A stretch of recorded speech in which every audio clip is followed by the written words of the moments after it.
Okay, so yun nga, nagtapos tayo sa letter E, property relations between husband and wife. Under pa rin ito ng marriage, under pa rin ito ng marriage, which is a very important topic under persons and family relations.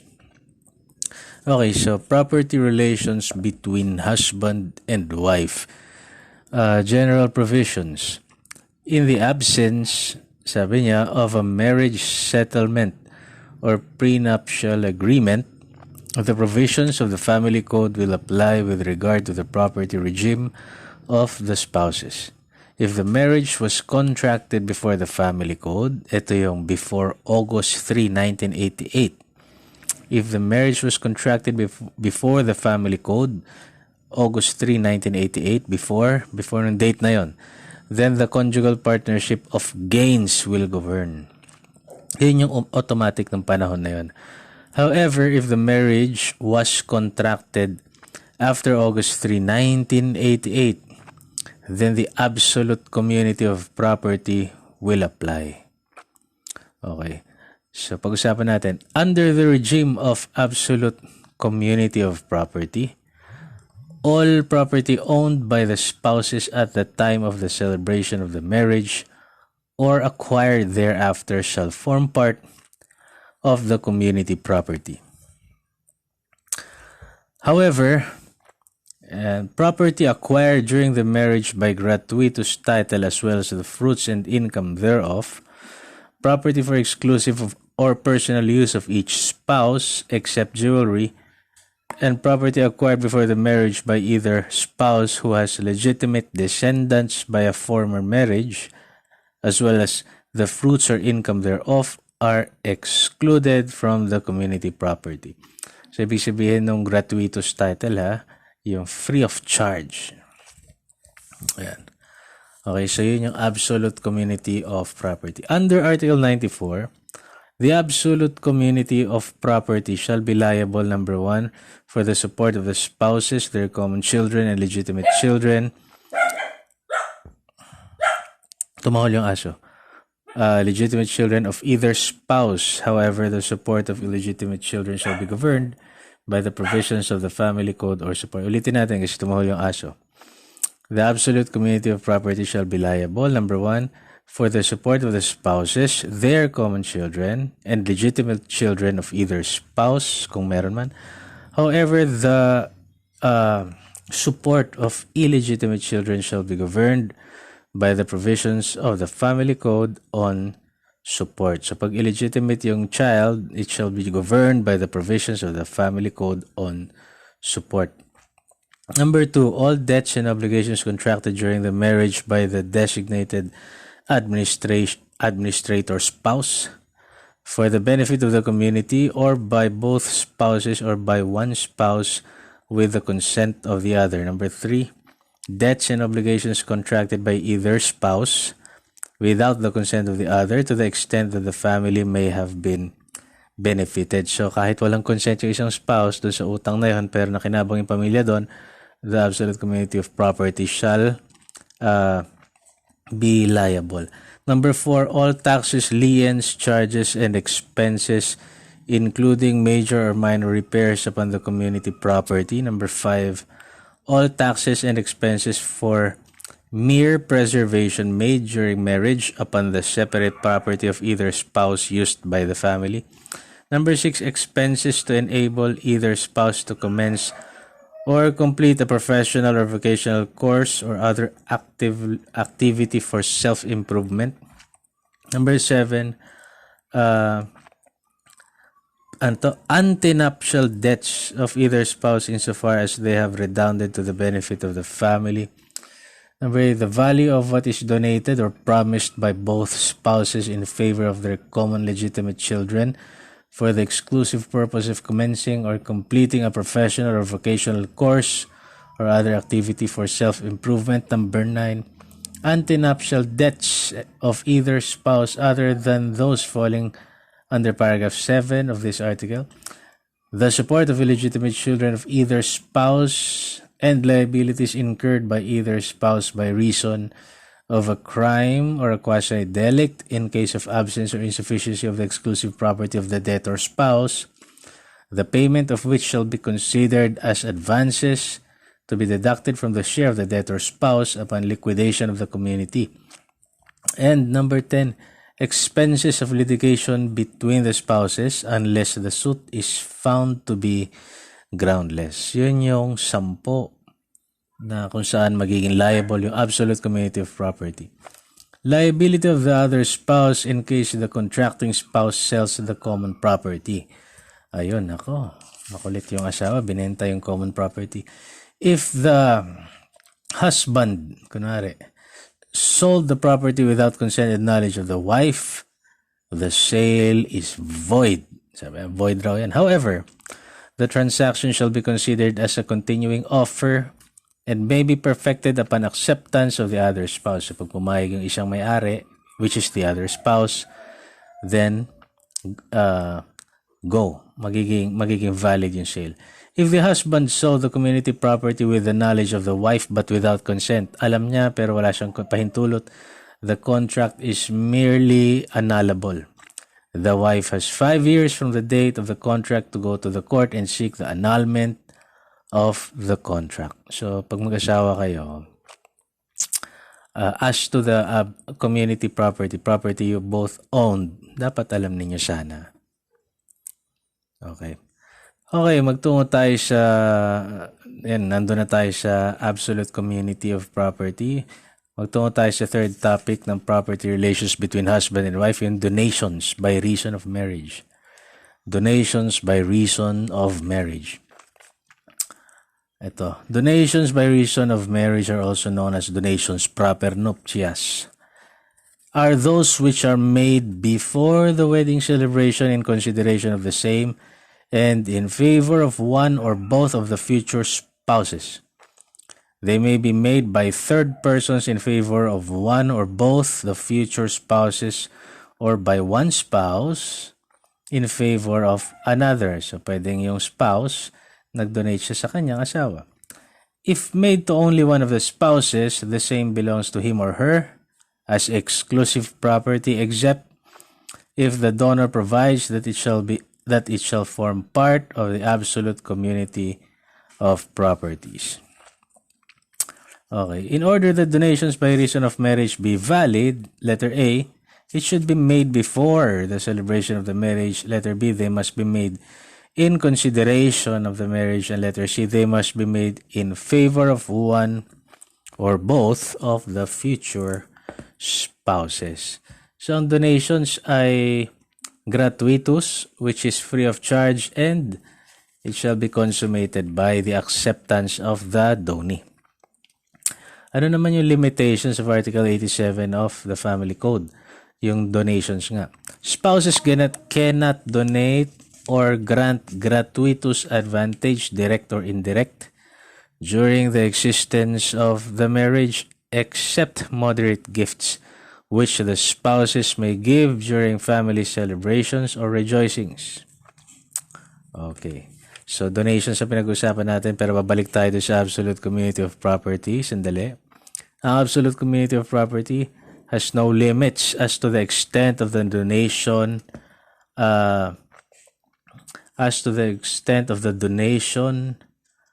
nung future spouses may give to one another before or in consideration of the marriage. So, walang limitasyon pala.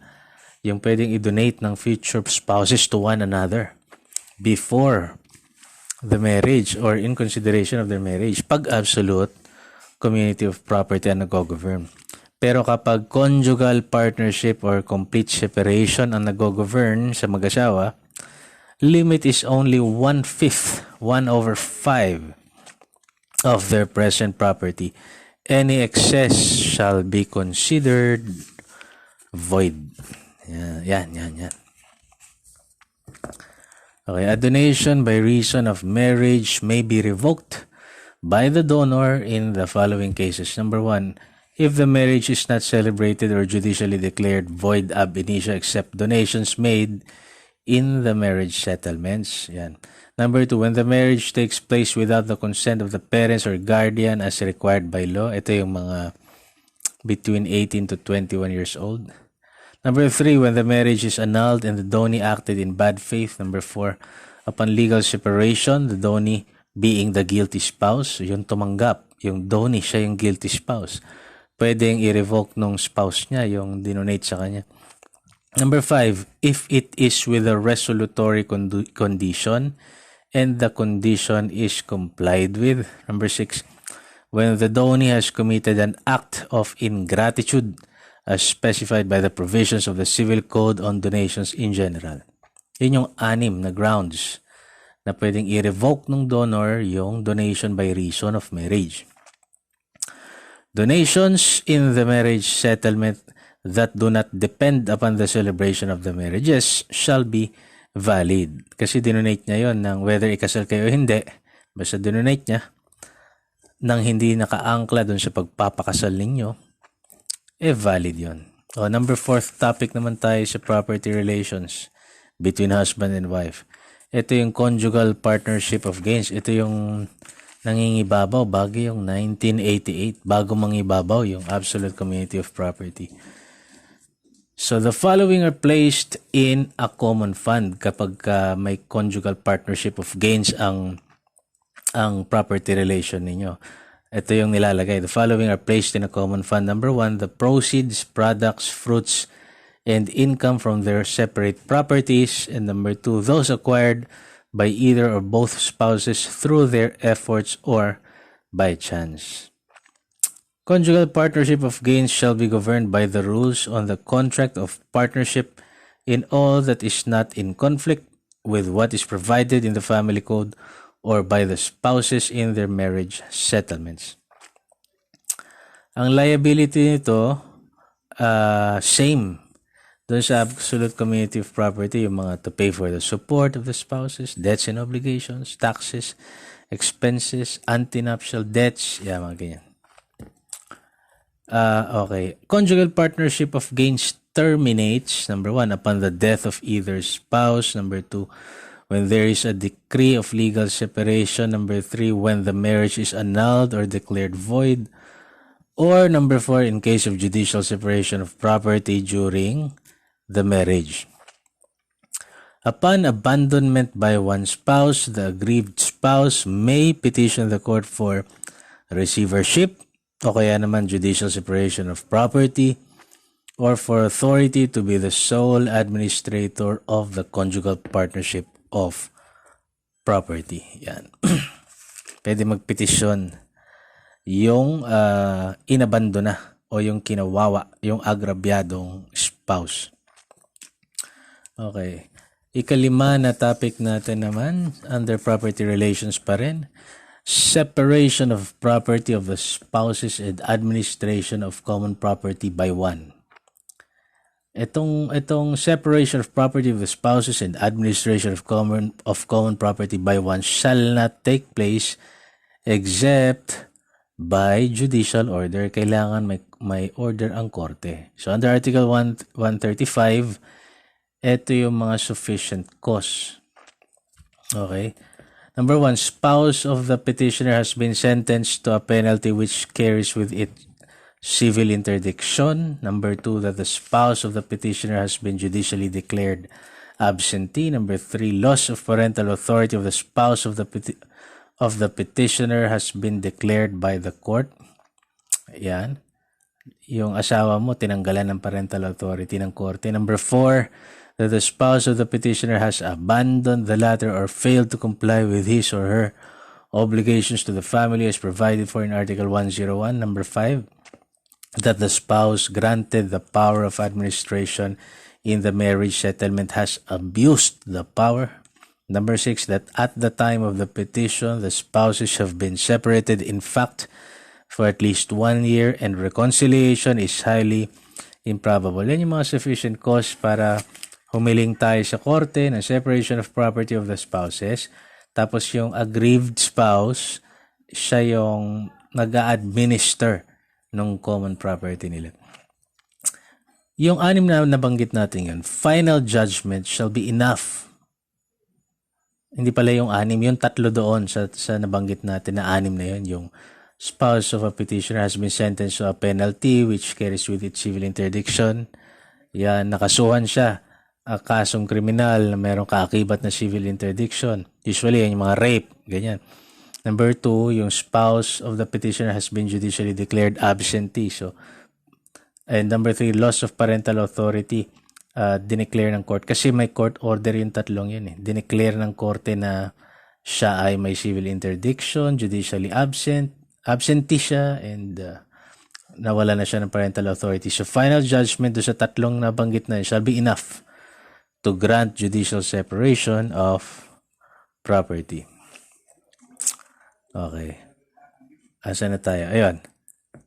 Article 138. After dissolution of the absolute community or of the conjugal partnership, the provisions on complete separation of property shall apply. Article 139 shall be recorded in the proper local civil registrars and registries of property. Ayun. Yung dissolution, yung decree ng court na yun shall be recorded in the proper local civil registry. Article 140, the separation of property shall not prejudice the rights previously acquired by creditors. Protektado ang creditors. And Article 141, the spouse may, in the same proceedings, file a motion in court to revive the property regime that existed before the separation of property. Ayun yun, nagkabalikan. Nagkainlaban ulit. Charis. O, yan yun. Magtungo naman tayo sa... So, laging may remedyo. Separation of property, in-administer nung isa, nung aggrieved party kasi nakulong yung asawa niya, o kaya naman nag-absentee, o kaya naman tinanggalan ng parental authority ng korte, pero pinatawad siya ng asawa niya at yung asawa niyang naapi ay nag-file ng motion to revive the property regime. Ayun. So, may remedyo naman lagi. Okay, number 6, regime of separation of property. Yung pinag-usapan natin, kakatapos lang yun, yung separation of property of the spouses and administration of common property by one. Ito naman ay yung regime of separation of property under Chapter 6 of the Family Code. So, Article 143, ayan. Should the future spouses agree in the marriage settlements that their property relations during marriage shall be governed by the regime of separation of property, the provisions of this chapter shall be suppletory. Ito yung sa pagkakaalam natin, mayroong prenup. Yan, na ang kanilang property regime ay separation of property. Article 145, each spouses shall own, dispose of, possess, administer, and enjoy his or her own separate estate without need of the consent of the other. To each spouse shall belong all earnings from his or her profession, business, or industry, and all fruits, natural, industrial, or civil, due or received during the marriage from his or her separate property. Under Article 146, both spouses shall bear the family expenses in proportion to their income or in case of insufficiency or default thereof to the current market value of their separate properties. The liabilities of the spouse for creditors for family expenses shall however be solidary. Ayan, pag separate property regime kayo, hindi ka sumunod sa asawa mo, nangutang ka, nakinabang yung asawa niya bigla, nagpalitsyon ka, lechong baboy, gusto lang asawa mo, lechong manok, bala ka magbayad dun. Kasi separation of property kayo eh. Okay, ano naman yung property regime of unions without marriage under Chapter 7 of the Family Code? Ito yung pagsasama ng walang kasal, which is sa tingin ko, ito yung pinakamaganda. Article 147, when a man and a woman who are incapacitated to marry each other live exclusively with each other as husband and wife without the benefit of marriage or under void marriage, their wages and salaries shall be owned by them in equal shares, and the property acquired by both of them through their work or industry shall be governed by the rules on co-ownership. Both parties shall be deemed to have contributed jointly. Yan ang problema rito, kahit walang contribution yung isa. Nako po, kaya meron akong kilala nagtanong sa akin, may ka-live-in siya, may anak sila, kinuha yung bahay niya. Nako, yun pala mahirap dito, no? Mas maganda yung kinasal ka tapos meron kayong regime of separation of property. Neither party can encumber or dispose by acts inter vivos of his or her share in the property acquired during cohabitation and owned in common without the consent of the other until after the termination of their cohabitation. So, kailangan magtapos muna yung pagli-live-in nyo, no? Kapag naman void ang marriage, yung kasi dalawa to yung nagsama kayo na walang kasal o kaya nagkasama kayo pero void ang marriage. So kapag void ang marriage, when only one of the parties is in good faith, the share of the party in bad faith shall be forfeited in favor of their common children. In case of default of or waiver by any or all of the common children, o kaya naman walang anak, no? Each vacant share shall belong to surviving descendants. In the absence of descendants, such share shall belong to the innocent party. Article 148, in cases of cohabitation not falling in Article 147, the share shall be in proportion to their respective contributions. Okay, so, ayan, mga pinag-usapan natin, property relations between husband and wife. Ngayon naman, the family home. Ayan. Okay, tapos na tayo sa mga husband and wife na yan. Letter F, topic, the family home under Chapter 2 of the Family Code na nagsisimula sa Article 152 of the Family Code. Family home. Ang family home ay constituted jointly by the husband and the wife or by an unmarried head of the family, is the dwelling house where they and their family reside and the land on which it is situated. So under Article 153, asan ako? It is deemed constituted on a house from the time it is occupied by as a family residence and so long as any of its beneficiaries actually resides therein. The family home continues to be such and is exempt from execution, forced sale, or attachment, except as herein after provided and to the extent of the value allowed by law. So, exempt daw siya sa execution, forced sale, or attachment, maliban na lamang kung number 1, under Article 155, non-payment of taxes. No? Wala kang laban talaga sa buwis. Number 2, debts incurred prior to the constitution of the family home. So, bago nyo inoccupy yung bahay, may utang ka. Number 3, debts secured by mortgages on the premises before or after such constitution. So, kahit na na-constitute mo na yung family home mo, pero sinanla mo yan sa bangko, ginawa mo collateral yung bahay mo, kaya sinanla mo sa third person, sa isang tao, ginawa mo collateral yung bahay mo, ma-attach pa rin yan. Hindi dahilan yung family home. And number 4, debts due to laborers, mechanics, architects, builders, material men, and others who have rendered service or furnished material for the construction of the building. Kunwari, pinatayo yung bahay mo, hindi mo binayaran. Kahit mag-family home ka pa, ma-execute yan. Hindi ka nagbayad. So, yun yung, apat. Okay, Article 154, beneficiaries of a family home. Number 1, the husband and wife or an unmarried person who is the head of the family. And number 2, their parents, ascendants, descendants, brothers and sisters, whether the relationship be legitimate or illegitimate, who are living in the family home and who depend upon the head of the family for legal support.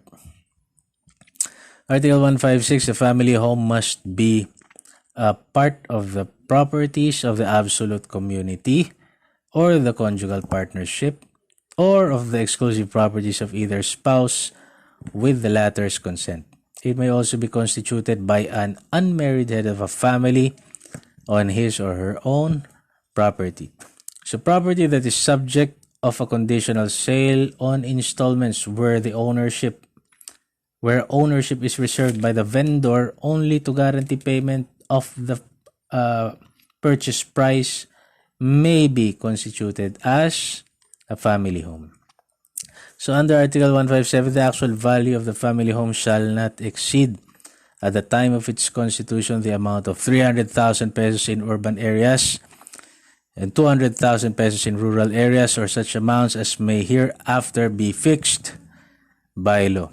So under Article 161, for purposes of avoiding of the benefits of a family home as provided for in this chapter, a person may constitute or be the beneficiary of only one family home. Hindi pwedeng marami kang pamilya, marami kang babae. Tapos lahat yun family home. Hindi daw pwede. Isa lang daw. Okay, so letter G, paternity and filiation. Ito. Under Title 6 of the Family Code. So under Article 163, the filiation of children may be by nature or by adoption. So natural filiation may be legitimate or illegitimate. Yung anak mo is either legitimate siya or illegitimate. Under Article 164, children conceived or born during the marriage of the parents are legitimate. Ito yung mga conceived as a result of yung mga conceived as a result of artificial insemination of the wife with the sperm of the husband, or that of a donor, or both, are likewise legitimate children, provided that both husband and his wife authorized or ratified such insemination in a written instrument executed and signed by them before the birth of the child.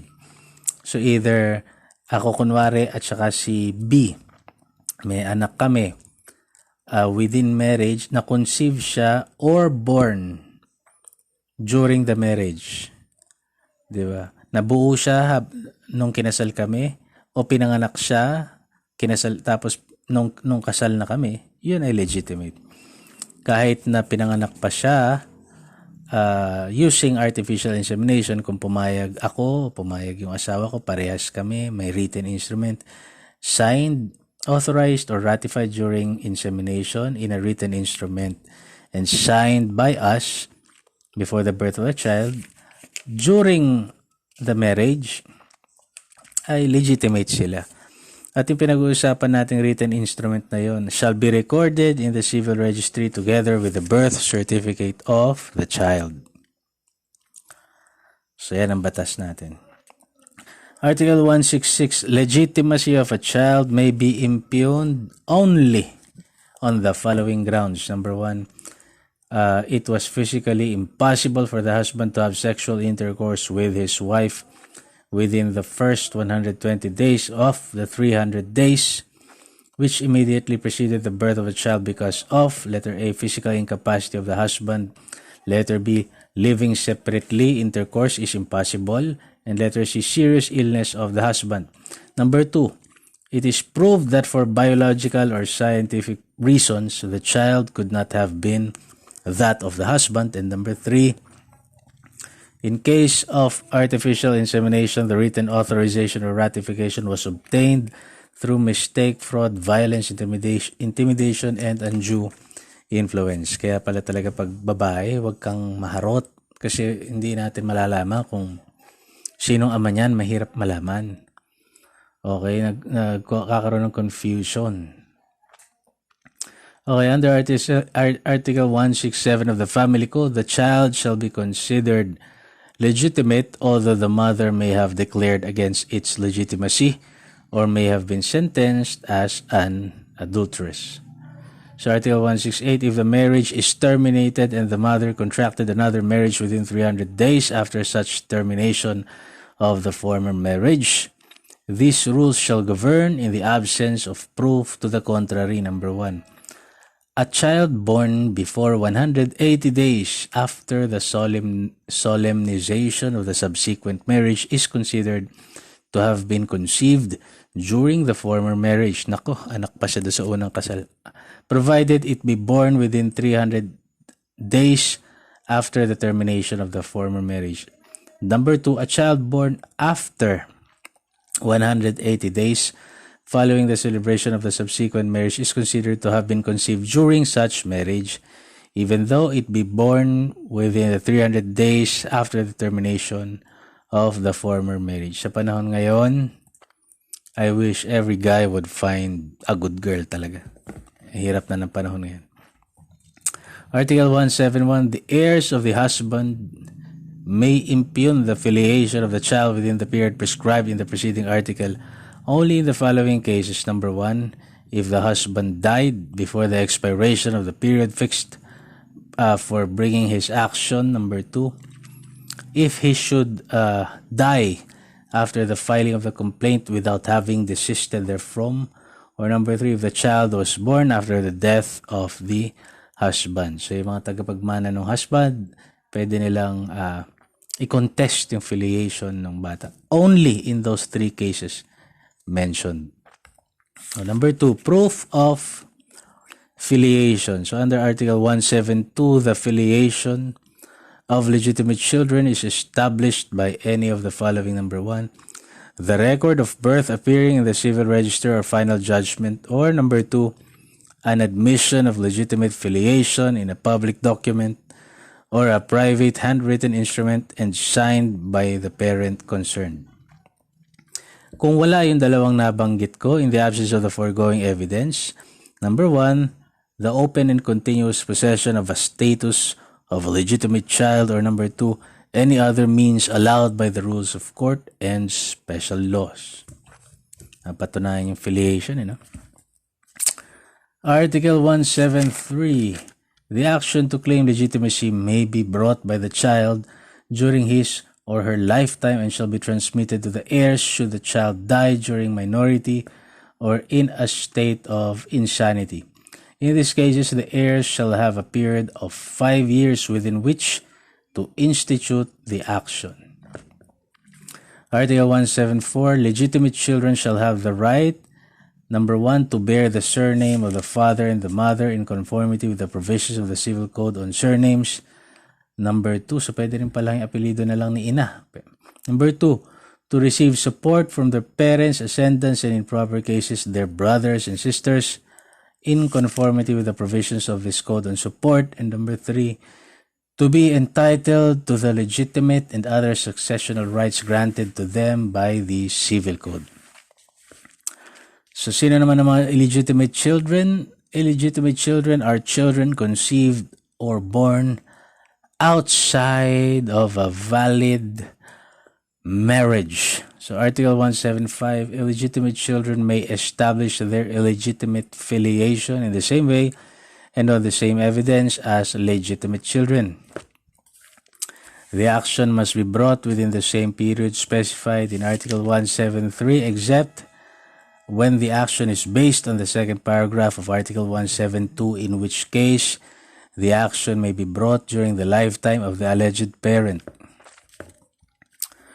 Article 176, illegitimate children shall use the surname and shall be under the parental authority of their mother and shall be entitled to support in conformity with this code. The legitim of each illegitimate child shall consist of 1/2 of the legitim of a legitimate child. Except for this modification, all other provisions in the Civil Code governing successional rights shall remain in force. So, kalahati ng matatanggap ng isang lehitimong anak. Hindi na masama, 1/2 na ngayon. Ngayon ko lang nabasa to Dati kasi parang, ewan ko, hindi ka matandaan. Number 4, legitimated children. Ang legitimated children, legitimate rin sila.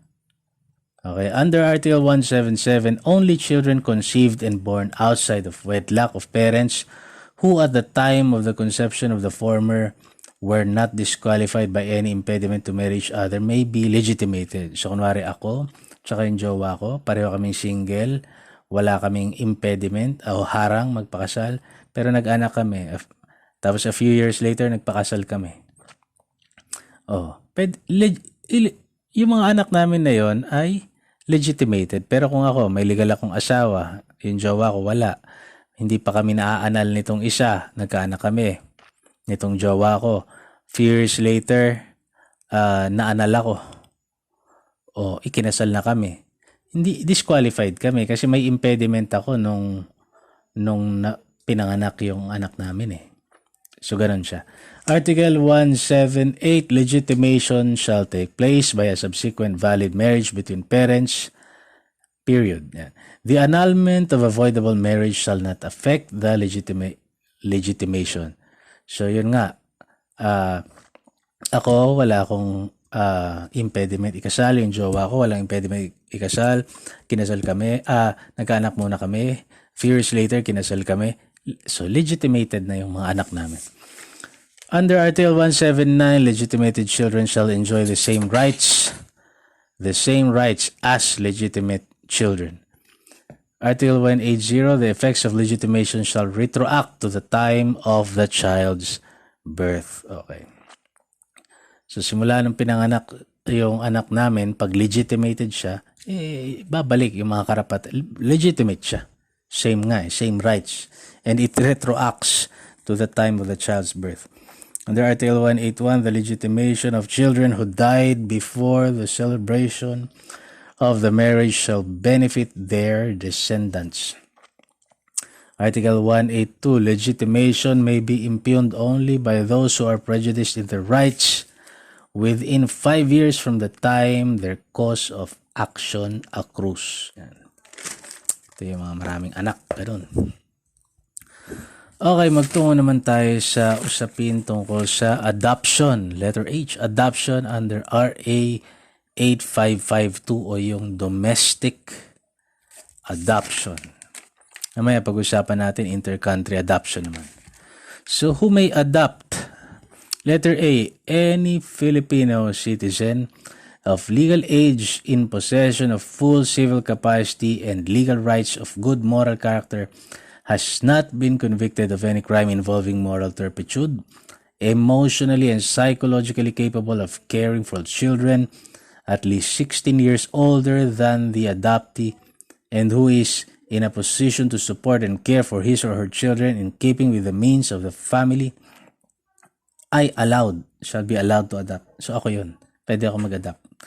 The requirement of 16-year difference between the age of the adopter and adoptee may be waived when the adopter is the biological parent of the adoptee or is the spouse of the adoptee's parent. So kung kunwari ako, i-adopt ko yung naging anak ko ng 12 years old ako, may nabuntis ako.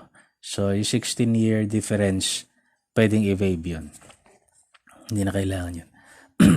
Letter B, any alien possessing the same qualifications as above stated for Filipino nationals, provided that his or her country has diplomatic relations with the Republic of the Philippines, that he or she has been living in the Philippines for at least 3 continuous years prior to the filing of the application for adoption, and maintains such residence until the adoption decree is entered, that he has been certified by his or her diplomatic consular office or any appropriate government agency that he or she has the legal capacity to adopt in his or her country, and that his or her government allows the adoptee to enter his or her country as his or her adopted son or daughter. So, hindi pa ito yung inter-country adoption, local adoption pa lang to. Provided further that the requirements on residency and certification of the alien's qualification to adopt in his or her country may be waived for the following. Number 1. A former Filipino citizen who seeks to adopt a relative within the 4th degree of consanguinity or affinity. Hindi pala siya talaga alien. Former Filipino citizen pala talaga siya. Tapos ang i-adapt niya yung within 4th degree of consanguinity or affinity niya. Number 2. One who seeks to adopt the legitimate son or daughter of his or her Filipino spouse. And number 3. One who is married to a Filipino citizen and seeks to adopt jointly with his or her spouse a relative within the 4th degree of consanguinity and affinity of the Filipino spouse. May anak na yung Pilipinong asawa niya. So yun yun. Who may adopt, Filipino citizen, yung alien na tumira dito, may qualification na nabanggit natin, and Letter C, the guardian, with respect to the ward after the termination of the guardianship and clearance of his or her financial accountabilities. So yun yung pwedeng mag-ampon under RA 8552 o yung domestic adoption. Letter B, who may be adopted? Sino yung pwedeng ampunin? Letter A, any person below 18 years of age who has been certified by the DSWD as available for adoption. Letter B, the legitimate son or daughter of one spouse by the other spouse. Letter C, an illegitimate son or daughter by a qualified adopter to improve his or her status to that of legitimacy. Status, parang Andrew Tate. Status akong dati, sabi ko dyan, status. Letter D, a person of legal age if prior to the adoption, said person has been consistently considered and treated by the adopter as his or her own child since minority. Letter E, a child whose adoption has been previously rescinded. Or letter F, a child whose biological or adoptive parent or parents has died, provided that no proceedings shall be initiated within 6 months from the time of death of said parents. Ano naman yung mga karapatan? What are the rights of an adopted child? So under the jurisprudence, the Supreme Court of the Philippines held that the adoptee is entitled to all the rights and obligations provided by law to legitimate children. Also, the adoptee is now under the parental authority of his adopting parents. This means that all legal ties between the biological parents and the adoptee is severed. The adoptee cannot inherit by way of legal and intestate succession from his biological parents.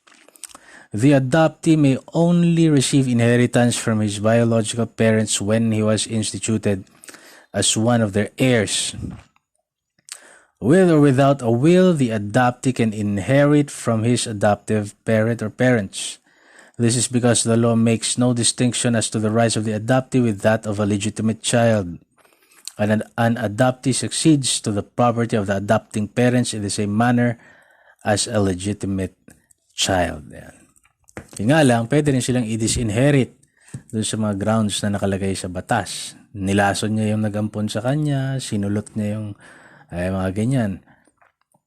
Letter D, instances and effects of rescission under Article 6 of RA 8552. So, grounds for rescission if minor or over 18 but incapacitated. So ito yung grounds for rescission ng adoption para sa mga minor na inadopt. O dili naman kaya over 18 siya pero incapacitated siya, so tinatrato pa rin siyang minor ng batas. Letter A, repeated physical and verbal maltreatment by the adopters. Letter B, attempt on the life of the adoptee. Letter C, sexual assault or violence. And letter D, abandonment and failure to comply with parental obligations. Section 20, effects of rescission. Ayan, pag ni-rescind, yung pagkakaampon. So if the petition is granted, the parental authority of the biological parents, if known, or the legal custody of the DSWD, kung galing sila sa DSWD, shall be restored if the adoptee is still a minor or incapacitated. Number 2, the reciprocal rights and obligations of the adopter and the adoptee shall be extinguished. Number 3, successional rights shall revert to its status prior adoption. The court shall order the civil registrar to cancel the amended certificate of birth of the adoptee and restore his original birth certificate. Oh, okay. Pag-usapan naman natin yung inter-country adoption. Ito medyo, tinignan ko rin sa internet to. Ayan. So, who may adopt? Ayan. Ang pwedeng mag-adopt, ito yung mga prospective adopted parents. So, an alien or a Filipino citizen permanently residing abroad, who? Number 1. Sulitin natin. Pag inter-country adoption, an alien or a Filipino citizen permanently residing abroad, who? Number 1, at least 27 years old and should at least be 16 years older than the child to be adopted at the time of application, unless the adopter is the biological parent of the child to be adopted or the spouse of such parent. Number 2, if married, his or her spouse must jointly file the application for adoption.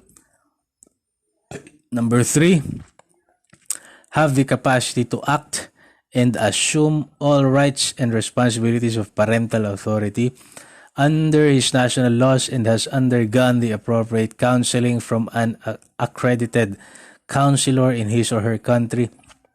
Number 4, have not been convicted of a crime involving moral turpitude. Number 5, eligible to adopt under his or her national law. Number 6, in a position to provide the proper care and support and to give moral guidance to his children, the prospective adoptee included. And number 7, agree to uphold the basic rights of the child as embodied under Philippine laws, the UN Convention on the Rights of a Child, and to abide by the rules and regulations. So yun yung mga pwedeng mag-adopt. Isang alien o isang Filipino citizen permanently residing abroad na merong qualification na nabanggit ko. Sino naman yung mga pwede nilang ampunin? Hindi lahat.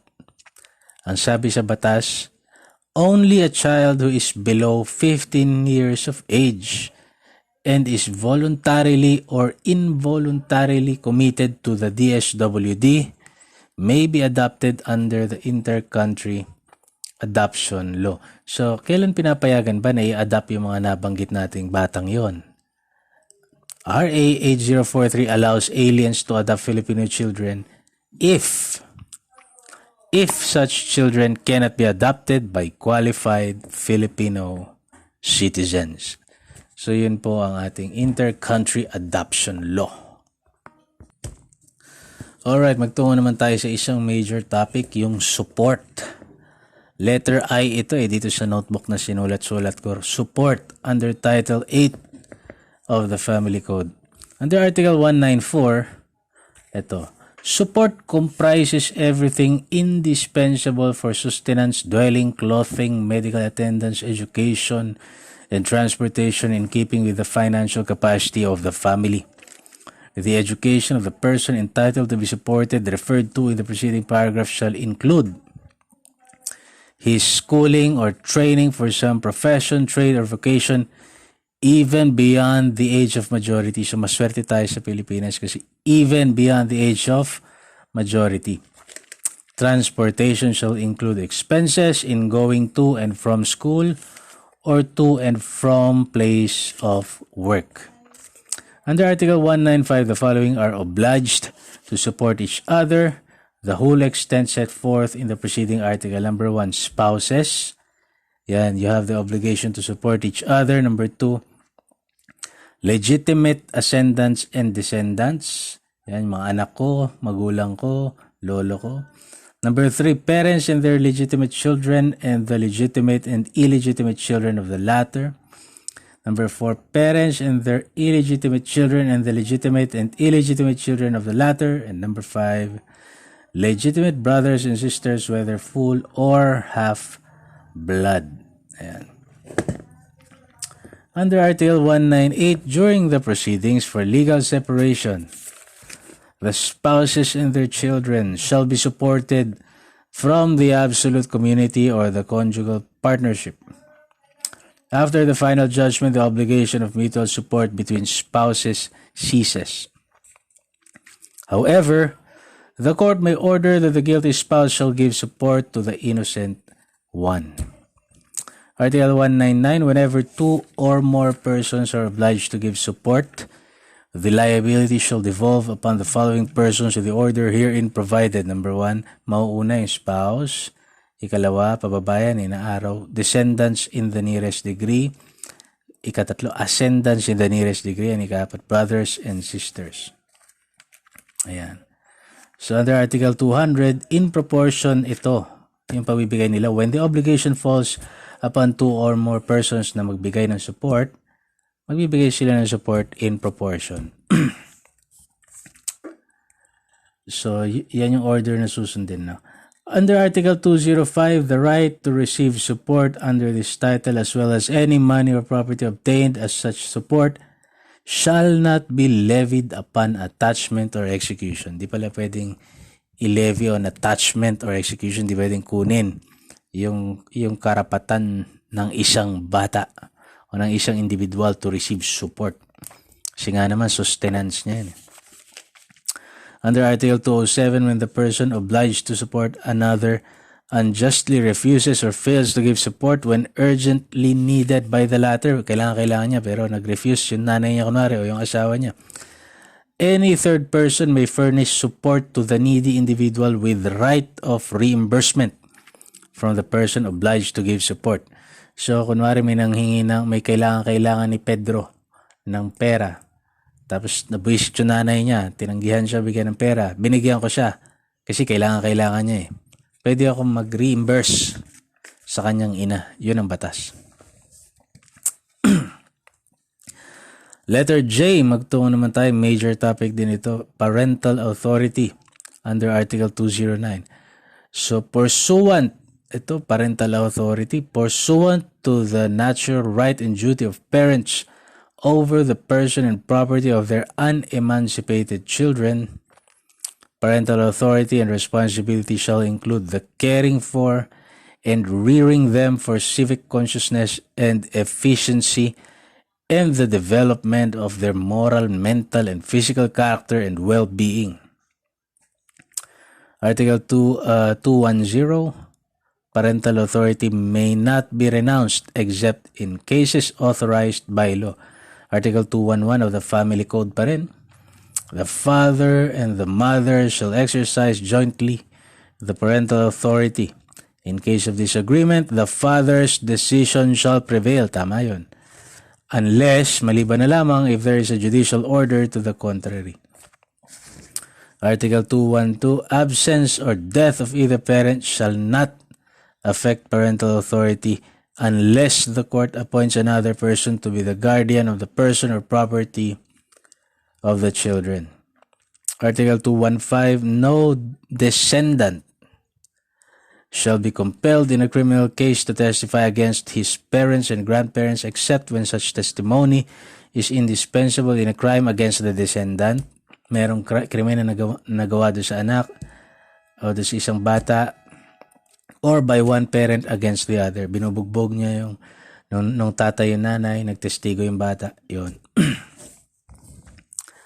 Okay, magtungo naman tayo dito. So, substitute and special parental authority. Family code pa rin to. So, under Article 216, in default of parents or judicially appointed guardians, ang mga magkakaroon ng parental authority is number 1, the surviving grandparent, yung mga lolo at lola. Number 2, the oldest brother or sister over 21 years of age unless unfit or disqualified. And number 3, the child's actual custodian over 21 years of age unless unfit or qualified. Article 217, in case of foundlings, abandoned, neglected, or abused children, dahil kadalasan naman nasa mga homes yan, mga institutionalized homes, ang special parental authority ay iginagawad ng batas to the heads of children's homes, orphanage, and similar institutions na duly accredited by the proper agency. So, kailangan yung mga homes mo duly accredited by proper agency. Kasi baka yung mga naggawa-gawa ka ng home, hindi naman in-accredit ng DSWD, ginagawa mo lang yung mga bata. Illegal, di ba? So, Article 218, the school, yan, meron din sila special parental authority. Its administrators and teachers or the individual engaged in child shall have special parental authority and responsibility over the minor child while under the supervision, instruction, or custody. So, itong special parental authority ito shall apply to all authorized, yung mga authorized lamang na activities, kahit na nasa labas pa ito. Kahit na ang school mo nasa Batanes, yung activity nyo, authorized school activity yung nasa Sulu, you still have parental authority over the child. Pero pag nagpabaya ka, Kunwari, ikaw ay head ka ng children's homes, o kaya naman ikaw ay school administrator o teacher, ikaw ay magkakaroon ng principal and solidary liability. Ikaw na nagpabaya ay mananagot principally and solidarily to the damages na maaari mong ma-incur nung batang yon. Kaya mahirap maging teacher, kailangan responsable ka. Letter K, emancipation. Mahalagang topic din to. So under Article 234 of the Family Code, emancipation takes place by the attainment of majority. Unless otherwise provided, majority commences at the age of 18 years old. 18 years. Article 263 of the Family Code, emancipation shall terminate parental authority over the person and property of the child, who shall then be qualified and responsible for all acts of civil life, save the exceptions established by existing laws in special cases. Contracting marriage shall require parental consent until the age of 21. Okay, letter L. Letter L na topic natin dito. Final topic ng may kinalaman sa Family Code. Dito sa video natin ito. Retroactivity of the Family Code. So, the Family Code provides that the provisions of the same shall have retrospective application. The Family Code does not apply if vested rights are involved. Yan. So, hindi lang mag-apply itong Family Code na ito retroactively kapag may vested rights o yung immediate fixed right of the present and future payment, may vested rights na involved.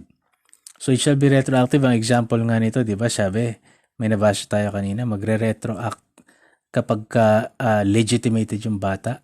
Yung effect ng legitimation shall retroact from the day na pinanganak siya.